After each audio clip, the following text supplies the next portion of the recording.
Halo, Assalamualaikum warahmatullahi wabarakatuh. Selamat datang semua subscriber channelnya dari YouTube Kak Bel. Mohon maaf nih, saya bukan Kak Belina. Perkenalkan, nama saya Friska Fidela, berasal dari Bandung dan sudah menikah dengan Pakistani pada tanggal 22 Desember 2018. Tepatnya sekarang saya berada di kota Mainz, Germany. Nah, untuk selanjutnya, alangkah baiknya kalau Friska mengajak semua penonton YouTube-nya Kak Bel untuk berkeliling di kota Mainz sambil menjawab pertanyaan dari Kak Bel, oke? Los geht, kalau kata orang Jerman. Kalau kata orang Jerman, Vielen wie ihr Ordnung. Thanks for your opening, sister.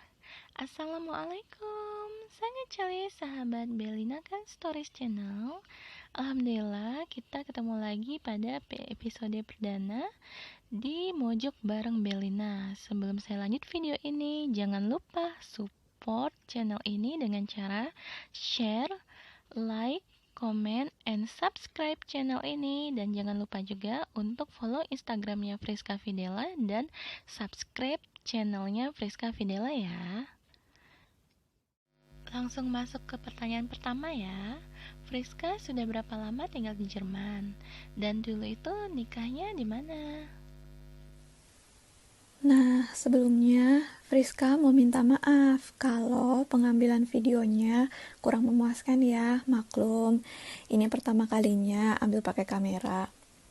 Nah, menjawab pertanyaan Kabel yang pertama, Friska baru 1 tahun lebih tinggal di Jerman, dan dulu menikah di Bandung, tepatnya di gedung Sesko AD. Kalau orang Bandung pasti tahu, soalnya letaknya dekat banget nih sama Trans Studio Mall. Dari Bandung, goes to Jerman. Masya Allah ya dek. Kita lanjut pertanyaan selanjutnya. Bagaimana legalitas tinggal di Jerman? Terus gimana sih cara adaptasinya di sana? Bagi-bagi dong Friska. Gimana tuh suka dukanya selama tinggal di Jerman? Oke, pertanyaan kedua dari Kak Bel.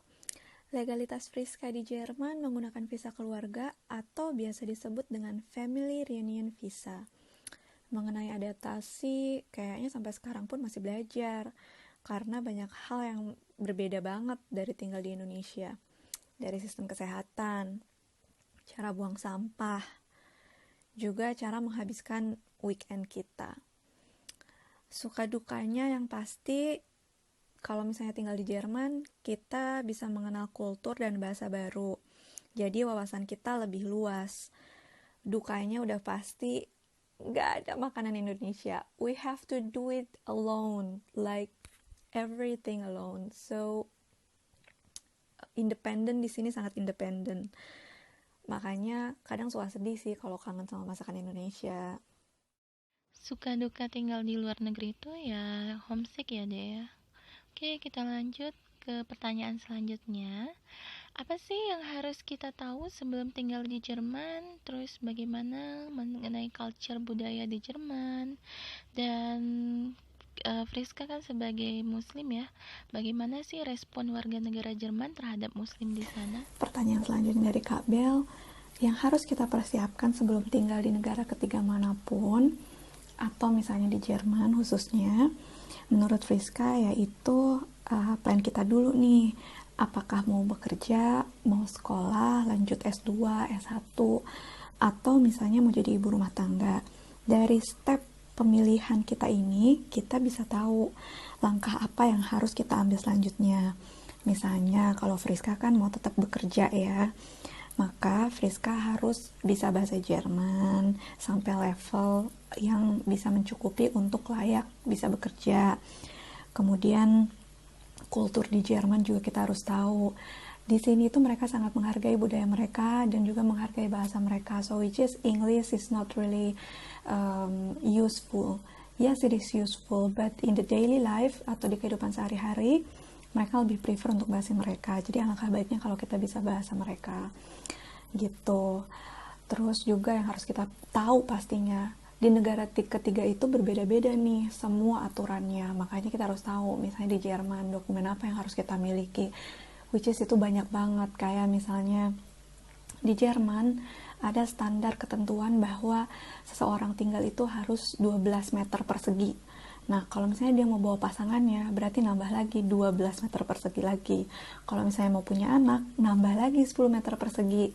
Seperti itu aturannya. Kalau misalnya mau bawa keluarga juga, nambah lagi nih. Misalnya, dalam satu keluarga udah ayah, ibu, dan anak. Berarti totalnya itu 34 persegi lah ya, 34 persegi. Nah, kalau misalnya mau bawa neneknya atau mau undang kakeknya, harus nambah lagi 12 tambah 12 kayak gitu Kak Bel. Terus juga mereka akan lihat nih, apakah gaji kita layak untuk mengundang calon istri kita, atau visa juga layak nggak untuk mengundang istri kita begitu. Untuk pertanyaan Kak Bel, gimana sih kehidupan muslim di sini? Nggak susah, semua welcome, nggak rasis, banyak toko Asia juga di sini, banyak toko Turki yang jual makanan halal, jadi nggak ada problem. Semua kehidupan enak di sini, jadi sama sekali nggak ada problem Kak Bel untuk muslim di sini gitu. Wah, jadi untuk muslim yang tinggal di Jerman itu ternyata termasuk aman ya. Karena di Jerman itu tidak rasis di sana dan juga makanan-makanan halal itu mudah dijumpai. Dan ini merupakan informasi yang sangat bermanfaat bagi para sahabat yang sedang relation dengan warga negara Pakistan yang stay di Jerman. Oke, kita lanjut pertanyaan selanjutnya. Friska, gimana sih caranya bedain visa kerja di Jerman, yakni antara visa pekerja dan visa refuge? Kasih pencerahan ke kami ya. Ini adalah contoh pertama dari Schengen visa atau visa turis. Nah, bisa kita lihat dari sini, visanya hanya diperuntukkan untuk 30 hari, tipenya C, dan di sini ada tulisan atau remarks, turis visit tidak diperbolehkan untuk bekerja. Contoh yang kedua adalah visa untuk jangka waktu lama, yaitu visa studi. Kebetulan aku tidak menemukan visa kerja yang bentuknya seperti ini, tapi kurang lebih visa kerja tersebut akan sama bentuknya dengan visa studi ini. Yang membedakan Schengen visa dengan visa kerja, visa studi, visa au pair, atau visa keluarga adalah yang pertama, duration of stay biasanya lebih dari 30 hari atau bisa lebih juga dari 90 hari. Kemudian tipe visanya adalah tipe visa D. Nah, dalam remarks juga biasanya ditulis apa tujuan visa tersebut, untuk studi kah, untuk bekerja kah, atau untuk kumpul keluarga. Dan juga biasanya dijelaskan apakah diperbolehkan untuk bekerja atau tidak. Contohnya visa studi ini. Di sini dijelaskan bahwa visa studi ini boleh untuk bekerja. Nah, untuk para pemegang tipe visa D ini, maksimal 7 hari setelah kedatangan mereka di Jerman, mereka harus melakukan Anmeldung atau registrasi ke Bürgeramt setempat. Kemudian yang terakhir, sebelum masa berlaku visa ini habis, kita diwajibkan untuk membuat termin atau janji temu di Ausländerbehörde atau imigrasi setempat untuk merenew visa kita kembali. Contoh yang ketiga adalah Blaukarte atau Blue Card.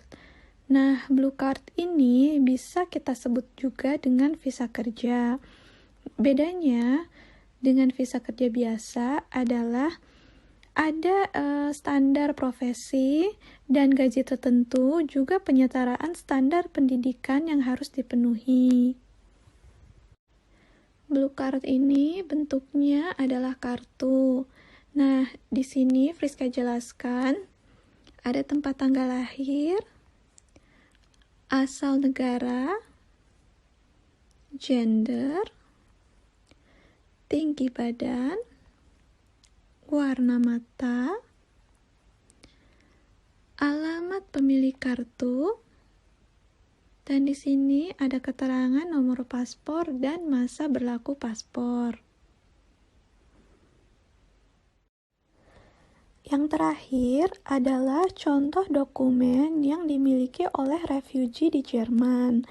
Nah, refugee di Jerman tidak akan memiliki paspor atau visa, tapi sebagai gantinya mereka akan diberikan Reiseausweis atau travel dokumen untuk bisa tinggal di Jerman.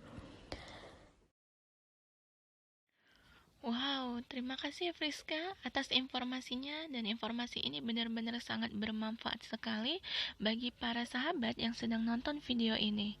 Oke, kita lanjut. Friska, minta dong tips dan triksnya untuk relation sama Pakistani men yang stay di Jerman.